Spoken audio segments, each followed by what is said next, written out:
Make sure to leave a like, turn on notifications, and subscribe for more history.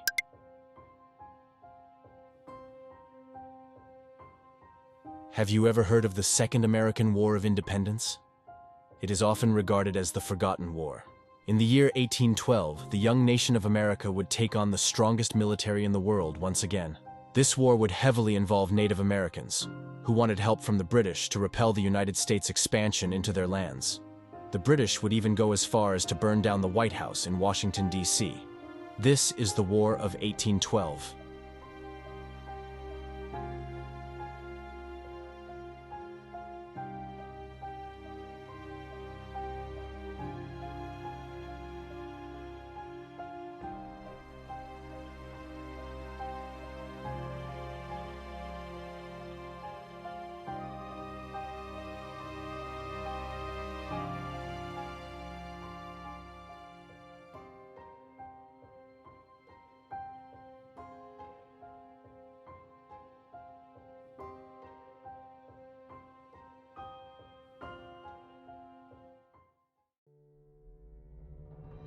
The year is 1807. America, the young nation it was, continued to expand and develop itself, entering into the 19th century.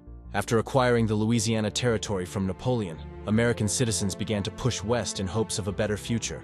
This greatly upset the indigenous populations who inhabited the land, with Britain also maintaining a foothold in America with its Canadian colonies. The British sought to stir the pot and encourage Native American discourse in the United States. With the ongoing war in Europe between France and Britain, both powers wanted to enforce their own trade and commerce policies on America in attempts to restrict the U.S. from trading with the enemy. President Thomas Jefferson took action by embargoing both powers and restricting trade in the hopes that they would see reason in their demands. This ultimately backfired, sending the U.S. into a depression in which the embargo would need to be lifted not long after. Napoleon came up with a plan to increase tension between the United States and Britain. He explained that he would exempt the U.S. from trade restrictions if the U.S. reinstated the trade embargo on Britain. However, Napoleon would not hold up his end of the bargain, which sent American and British tensions at an all-time high. War was inevitable. This would all come to a head when fighting would break out at the Battle of Tippecanoe between U.S. forces and Native American forces of the Iroquois Confederacy. America was convinced that the British had been aiding the Native Americans and proceeded to invade Canada. The United States and Britain were now officially at war. What would follow in the coming year would be a series of humiliating losses for the Americans against the British, as the American military was disorganized and uninterested in the fight.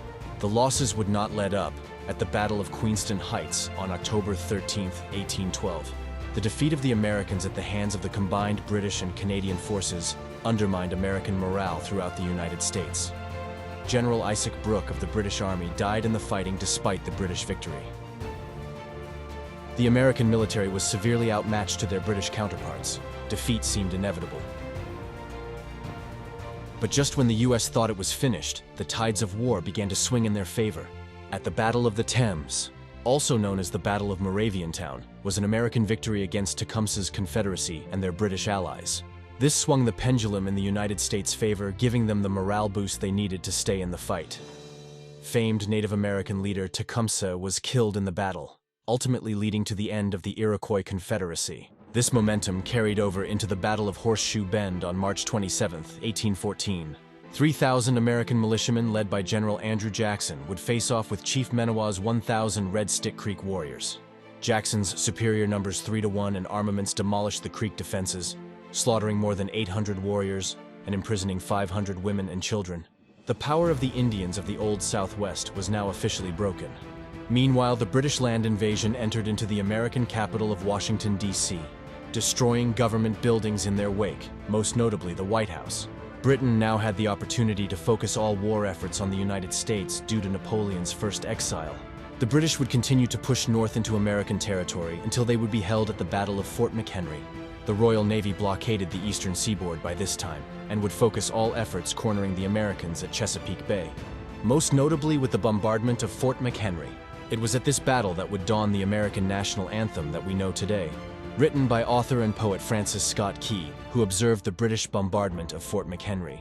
The Star-Spangled Banner lyrics paint the picture of the perilous fight, with the bombs bursting in air, but gave proof through the night that our flag was still there. The War of 1812 ended in a status quo and would conclude with the Treaty of Ghent, signed in modern-day Belgium on December 24, 1814. This would be the last conflict between Britain and the United States, as they would go on to become allies and close geopolitical partners. This marked the end of the Second War of American Independence.